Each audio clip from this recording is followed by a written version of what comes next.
if you're adding baking soda to vinegar. Hey guys, welcome back to my channel. My name is Lauren and I'm going to show you how to do a DIY fruit and veggie soak. So I officially ran out of my Thieves fruit and veggie soak from Young Living, and I've always used a fruit and veggie wash or soak or spray or something, but this is my absolute favorite to use. I've used it for a little over 3 years now. I'm out and they have been out of stock. I just checked yesterday when I ordered and they are back in stock. So spoiler alert, if you'd follow my Essential Rewards unboxing videos, I did order a Thieves fruit and veggie soak because they were back.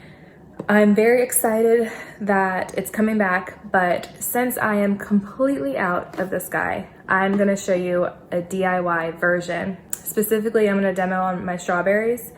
I do a double soak and I guess a double rinse, you would say too, because strawberries are one of the dirty dozen. So I want to make sure I remove as much pesticides and bacteria that I possibly can. If you're adding baking soda to vinegar, neutralizing the acid, so it's not going to be nearly as effective.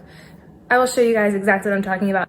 I also want to add too that these are just my recipes and how I do them. There's so many different ways to make fruit and veggie washes and soaks and sprays and things like that. I'm definitely OCD, so I'm on top of things with cleaning, so I want to do a double rinse, do a double soak. It's not gonna hurt anything. It's actually, if anything, just extra.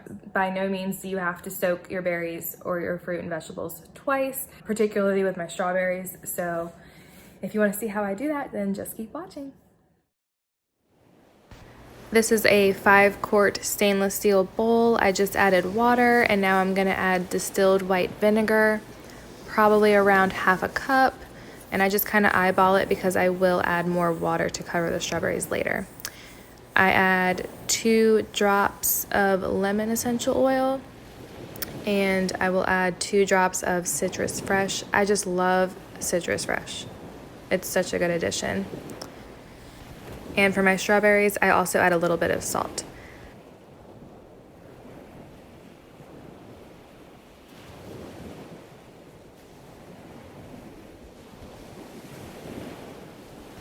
Now here I'm just going to add more water, kind of mix everything together.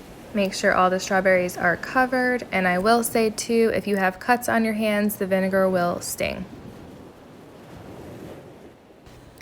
I let them sit for about 5 to 10 minutes, usually while I'm cleaning something else up in the kitchen. And I love this colander, how it expands and can go over the sink. It's just perfect for things like this. So I'm just going to set that up.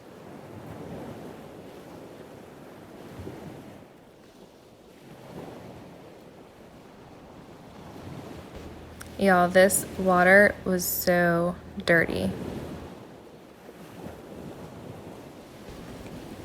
Now I'm just showing you here how I just grab the leaves and I twist really gently, but I don't pull the actual stem off, so that still stays, and I do that for every single one.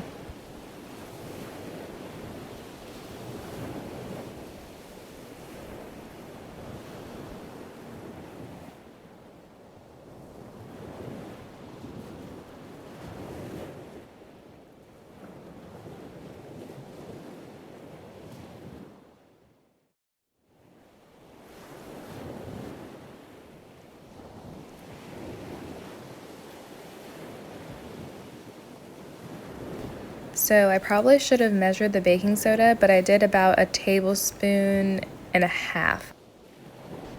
2 drops of lemon essential oil and 2 drops of citrus fresh.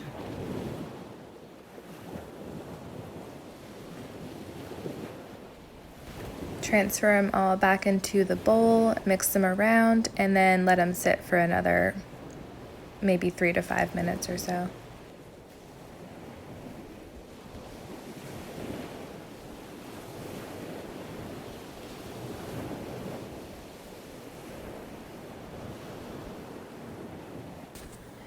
As I rinse them, I also like to stack the strawberries kind of next to each other instead of on top if I can, so that way they will dry quicker and I can put them away sooner. And as you can see, there's not much at all in this water, but it makes me feel better to do that second rinse too. Oh, I guess technically I rinsed it a third time. Gotta be thorough, guys. Oh, and I love this berry holder too. I'll link it down below. Thank you all so much for watching, and I will see you very soon. Bye.